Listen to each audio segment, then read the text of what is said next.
At bigla ko lang naisip habang naliligo ko na iprank ko si Baby Ina.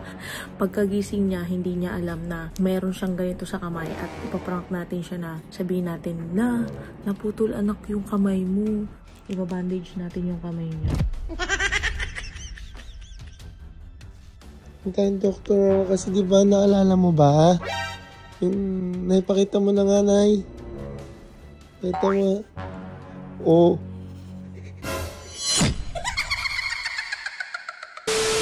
Hi guys, ayan, kakatapos ko lang maligo at hinihinaan ko lang yung boses ko kasi nga tulog yung mga bata. At bigla ko lang naisip habang naliligo ko na iprank ko si Baby Ina kung ano nga ba yung magiging reaction niya. Kasi guys, ito, meron ako ditong elastic bandage. Ayan, ito sana ay gagamitin ko nung magpapa-opera ako. Basta ganon. Pero itatry muna at ipaprank muna si Ate Ina. Let's go! Pagkagising niya, hindi niya alam na meron siyang ganito sa kamay at ipaprank natin siya na sabihin natin na naputol anak yung kamay mo. Itignan natin kung ano yung reaction niya. So, let's go guys. Ito guys, tulog si Baby Ina. Tapos kung mapapansin nyo, hawak niya yung kamay niya, ganyan. Ayan. Ibabandage natin yung kamay niya. Tignan natin kung ano yung magiging reaction niya. Pagkagising niya, wala siyang kaalam-alam. Pero bago lahat, tawagin natin si Tatay Aaron kasi hindi ko naman kaya mag-isa to na ako lang. Kailangan nandito rin si Tatay. So, let's go! Hawak pa siya sa kamay. Hawak ka pa sa kamay mo, ha? Tulog ang magkapatid. Diyos ko na ito, sigisingin natin.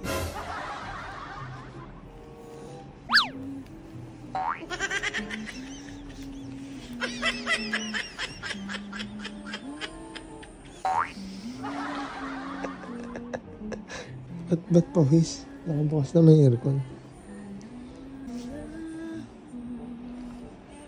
Laki ng tiyan. Grabe yung tiyan. Puro kalokohan sa anak mo eh. Ina, paglaki mo Ina, nanay mo lang yung pasimuno dito. Support lang ako. Ito yan. Wala ng tiyan. Wala natin yung tiyan. Ay, nandiyan, oh.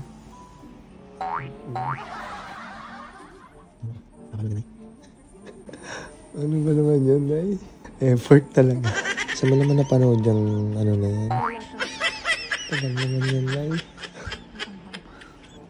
Pang suso kasi talaga to. Yan, ganyan mo. Tulog na tulog naman, eh. Gagi ka. Lamig ko pa kaya yung ulo. Huwag na. Yan na lang, kamay na lang niya. Grabe ka, Ina, nanay.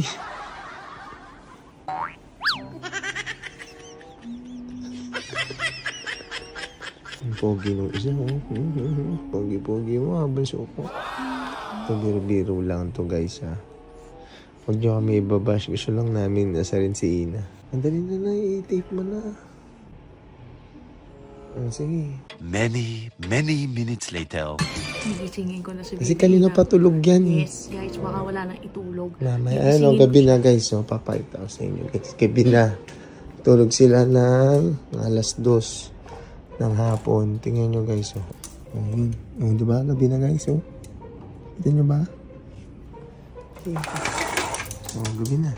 Gigisingin na natin sila kasi kailangan na din nila mag-dinner.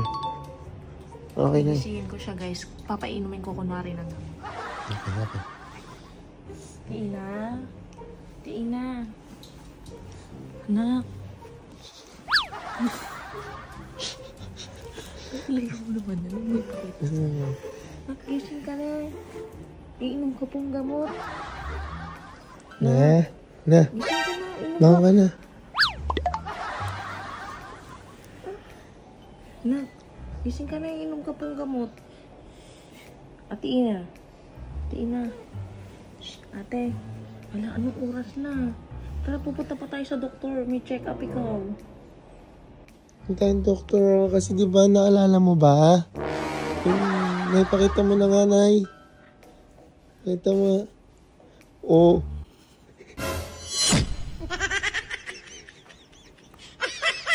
Di ba? Kaya pupunta tayo sa doktor.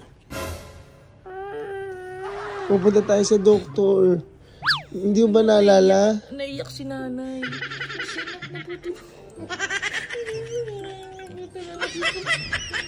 Ina, wag magalaw, Nay. Masakit yan, Ina. Daming dugo yan. Kasi ang dami nakaputol yung kamay mo. Nanay, nagkuwang kayo. Hindi yan. Hindi naputol yung kamay mo. Ayan, oh, wala ka ng kamay. Oh, galing tayo sa doktor. Oh, di ba? May nakikita ka ba? Hindi ka na daw makakapagsulat. Dito ka na lang gagamit. Halika na, pupunta tayo sa doktor. Masakit? Huwag mong ganyan. Putol yan, huwag mong ganyan eh. Masakit. Halika na, pupunta tayo sa doktor. Ay, putol yung...